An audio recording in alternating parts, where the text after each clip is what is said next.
दोस्तों, मैं Subhash Goyal, managing director वरदान आयुर्वेदिक चंडीगढ़ की ओर से आप सभी का बहुत बहुत आभारी हूँ। जो हमारे वैद्य हैं, जो अलग अलग नुस्खे तैयार करते हैं आयुर्वेदिक के माध्यम से, नेचुरोपैथी के माध्यम से, जो घरेलू चीज़ें और मेडिसिन्स आपको बताई जाती है, वो उसके पीछे हमारे अलग अलग जो वैद्य काम करते हैं, मैं उन वैद्यों का भी बहुत आभारी हूँ, क्योंकि उनके बनाए हुए जो नुस्खे आप तक पहुँचते हैं, जो दवाइयाँ आप तक पहुँचती हैं, आप लोग उसको आजमाते हो, यूज़ करते हो, उसके बाद जो फीडबैक देते हो, उससे हमारा जो हौसला है वो और बनता है। उसके लिए हम आपको फिर से एक बार धन्यवाद देते हैं और ये भी बताना चाहेंगे कि इसके लिए हम अकेले नहीं हैं, बहुत बड़ी एक टीम काम करती है, बहुत दिग्गज लोग काम करते हैं। अब जो प्रोग्राम आप देख रहे हो, इसको बनाने के लिए एक बहुत बड़ा यूनिट है, वो काम करता है और साथ ही क्लिनिक के अंदर वैद्य काम करते हैं, स्टाफ काम करते हैं, फैमिली पूरी हमारी इसमें इन्वॉल्व है और हम चाहते हैं कि हम अपने देश के लिए कुछ अच्छा करें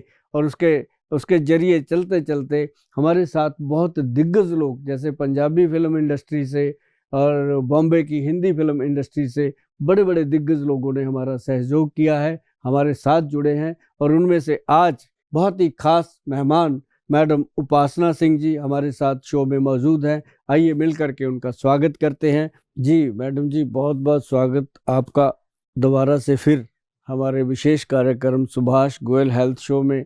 इस बात की हमें बहुत खुशी है कि आप फिर से आए और अच्छा लगा। और ये एक बड़ी खुशी इस बात की है कि आप पहले से ज़्यादा स्लिम, ट्रिम और फिट नज़र आ रहे हो और इसकी हमें खुशी है कि आप पहले से स्मार्ट लग रहे हो। Thank you so much Goyal साहब, मुझे इनवाइट करने के लिए। और मेरे को सब लोग आजकल बोलते हैं कि मैं पहले से स्लिम हो गई हूँ, लेकिन उनको ये राज नहीं पता है कि ये मैं सिर्फ आपकी वजह से हुई हूँ। क्या? आपने मुझे मेडिसिन दी थी, गुलू गुलू कैप्सूल और टैबलेट। हाँ जी, हाँ, दी हाँ, थी ना। हाँ, बिल्कुल, तो बिल्कुल। मैंने वो यूज किया और देखिए वो सचमुच कमाल कर रही है और सच में वो बहुत ही कमाल है। और मुझे आजकल हर जो भी मैं शूट कर रही हूँ और मैं अपने आप को बहुत फिट भी महसूस कर रही हूँ, एनर्जेटिक भी। हाँ, अब मेरे को एनर्जी लेवल मेरा अप हो गया है। और जैसे मुझे लगता था कुछ देर शूट करने के बाद कि मैं टायर्ड हूँ या कुछ, अब मुझे नहीं लगता है। बड़ी अच्छी चीज है, गार्सिनिया कंबोजिया डाला जाता है उसके अंदर, जो मतलब महिलाओं को तो है, पुरुषों को भी बहुत गुड फील करता है। एक आपको वो भी दिया था ना, क्या नाम लेते हैं, पंचम गोंद घटाए तोंद। हाँ, वो भी मैंने यूज किया है। तो मैं सबको बोलती हूँ देखो मैं तो ऐसे ही हो गई, लेकिन अभी मैं पूरी दुनिया को ये बताना चाहती हूँ कि इसका जो राज है वो गोयल साहब है। जी धन्यवाद धन्यवाद। आज आपको देख के बहुत खुशी हो रही है शो में, आप मुस्कुरा रहे हो, खुश हो, बहुत बड़ी बात है। मैंने पिछली बार देखा आप इतने स्लिम हैं और मैं जब बैठी तो मैं एकदम हेल्दी और वैसे। अभी भी मैं आपकी मेडिसिन जो है लगातार खा रही हूँ और मुझे लगता है कि अगली बार जब मैं आपसे मिलूंगी ना तो मैं बिल्कुल आपके 5-6 किलो और कम करेंगे। 5 किलो तो कम करूंगी। बिल्कुल। गोयल साहब, जैसे आप अपनी दवाइयों के साथ और अपनी दुआओं के साथ लोगों को ठीक करते हैं ना, वैसी एक थेरेपी मैंने भी इजाद की है। अरे वाह, ऐसी कौन सी थेरेपी है जी जो आपने इजाद की है? Laughter therapy. अरे वाह, आपकी थेरेपी के तो दुनिया दीवानी है, हम भी। आपकी लाफ्टर शो देख देख के तो हमने अपने आप को फिट रखा हुआ है मैडम। और ये थेरेपी ऐसी है, ना हिंग लगे ना फटकड़ी और रंग चोखा ही चोखा। बिल्कुल बिल्कुल, ना कोई मिलावट ना कोई धोखा। हाँ, और पैसे भी खर्च नहीं होते। और पैसे भी खर्च नहीं होते। पहले गोयल साहब, पहले का जमाना जो है ना वो बहुत अच्छा था जी। मतलब सब लोग अपने फंक्शंस में मिलते थे, रिश्तेदार मिलते थे, दोस्त मिलते थे, सब लोग इकट्ठे होते थे, जोक्स बोलते थे, हंसी मजाक होता था, हंसते थे, नाच गाना होता था। तो आजकल तो वैसा रहा नहीं, पार्क्स में जाते हैं और एक नकली हंसी हंसते हैं। पहले उस लाफ्टर का नशा ही कुछ और था, है ना। लेकिन आजकल के जमाने में आपको तो पता ही है, और लोग कितने दुखी हैं, कहीं शराब हो या गुटखा हो या इतनी तरह के नशे हो गए हैं कि जिन्होंने घर बर्बाद कर दिए हैं।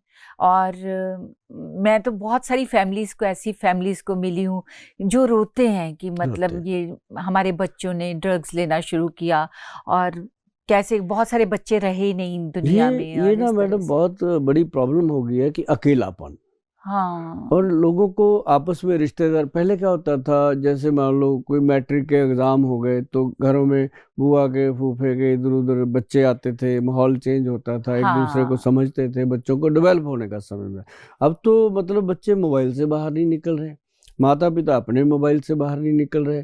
और छोटा सा बच्चा अगर रो रहा है, कोई 2 साल का, उसको रोने से चुप कराने के लिए दूध तो क्या देना था, कुछ खाने को क्या देना था, उसको मोबाइल पकड़ा देते हैं बिल्कुल और सही वो बात। बच्चा उसमें लग जाता है। अब जहाँ उसने दादा दादी की कहानियां सुननी थी, उसका आनंद लेना था, वो नशा लेना था, तो उसकी जगह पे उसके हाथ में आ गए वो टिन्नू मिन्नू सारे, चिंकू पिंकू, तो वो सुनता है बेचारा, वो वैसा ही होगा। तो उसमें अब अगर सुनता है कि मॉम डैड, तो वो तो वैसे ही बोलेगा। अब हम सही। बोलते हैं ये डैड स्किन हो गई, हम बोलते हैं ये ऐसा हो गया, तो वो डैड स्किन को अब अपने पापा को डैड बोलता है। तो मतलब ये चीज़ें बदल गई हैं। पर धीरे धीरे जब वो बच्चे बड़े हो रहे हैं तो उनको खुशी ढूंढने के लिए, थोड़ी खुशी के लिए, कभी वो इतना सा पैग लेते हैं, एक दूसरे को बोलते हैं ये ले लिया कर यार, थोड़ा खुश रहा कर, मस्त रहा कर। जबकि मस्त रहने के लिए तो सबसे बड़ी मस्ती जो है वो परिवार की है, दोस्तों मित्रों की है। तो लोग नशे में बहुत बुरी तरह जा रहे हैं। बिल्कुल सही कहा आपने।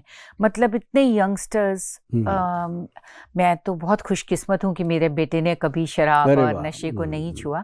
लेकिन उसके जो दोस्त हैं बहुत सारे, तो वो बोलता है आम ही जगह पे, जैसे हाँ। कॉलेजेस में और सब जगह पे वो ड्रग्स सप्लाई मतलब की जाती हैं। ये चीज कॉमन हो गई है। जैसे पहले होता था ना, किसी का बच्चा नशा करने लगता था गांव में, पूरे गांव में सनसनी हो जाती थी कि इसको हाँ बचाओ भाई, नहीं तो पूरे गांव को खराब करेगा, जी। है ना। तो अब क्या होता है, जिसका बच्चा खराब हो गया दूसरे लोग उसका मजाक उड़ाते हैं। उनको ये नहीं पता कि ये आग इस घर में लगी है तो साथ भी लगेगी लगेगी कभी ना कभी। तो आजकल जो नशे की प्रॉब्लम चल रही है, जैसे मान लो अपने पूरे देश की अगर मैं बात करूं, हिंदुस्तान की बात करूं, मुझे बाहर की बात करते हुए जरूरी नहीं, पहले अपना घर तो देखें, इसको सफाई कैसे होगी, फिर हम दूसरे पे उंगली उठाएंगे।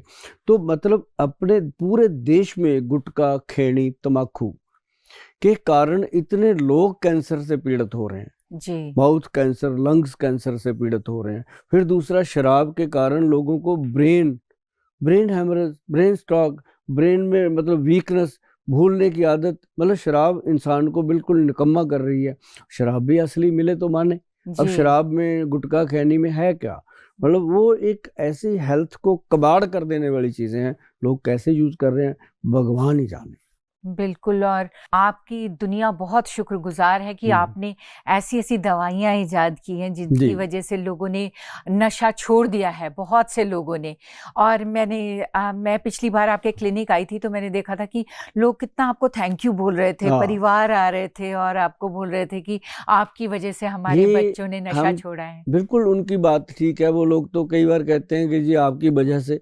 मैं कहता हूँ ये सिर्फ बाबा नानक की कृपा है हमारे क्लिनिक के ऊपर। मैं सच बताता हूँ मैडम, हमारे जो क्लिनिक है वो, हम क्लिनिक उसको मानते ही नहीं, हम उसको एक मानते हैं कि ये हमारे गुरु का घर है, इसके अंदर वो खुद विराजमान है। और जो हम दवाइयाँ देते हैं, आम वैद्य भी वही देते हैं, कोई ग्रंथ से बाहर कुछ नहीं है। तो वहाँ से दी हुई मेडिसिन से डे 1 से इंसान नशा छोड़ता है।